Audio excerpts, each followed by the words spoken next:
राजकारण असो वा समाजकारण, जनसेवेचा वारसा घेतलेले नेतृत्वच जनतेच्या गळ्यातील ताईत बनते. हेच चित्र सध्या अकोल्यातील प्रभाग क्रमांक 12 ड मध्ये पाहायला मिळत आहे.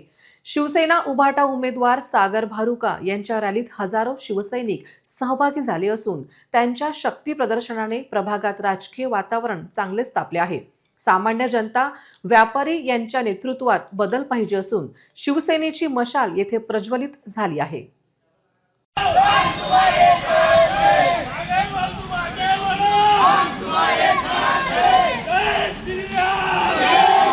सागर भारुका यांच्या रॅलीला गल्लीगल्लीत प्रतिसाद मिळाला. खोलेश्वर राधाकिसन प्लॉट पत्रकार कॉलनी या भागात सागर भारुका यांच्या रॅलीला व्यापक प्रतिसाद मिळाला. नगरसेवक नसतानाही प्रभाग 11 मध्ये केलेल्या विकास कामांच्या जोरावर सागर भारुका आता प्रभाग 12 ड मधून मशाल या चिन्हावर निवडणूक लढवत आहेत.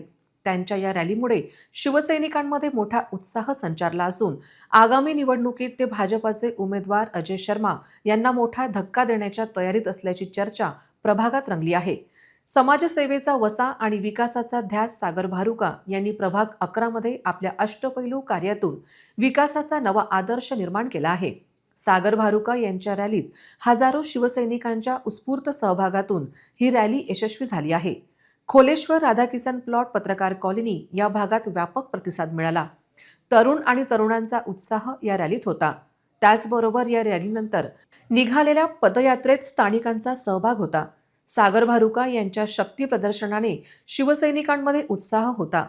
सागर भारुका यंदा भाजप उमेदवाराला पाडण्यासाठी सज्ज असल्याची चर्चा बाजारपेठेत आहे. बाजारपेठ या मुख्य एरियात शिवसेनेचा भाजपला धक्का बसण्याची भीती व्यक्त केली जात आहे.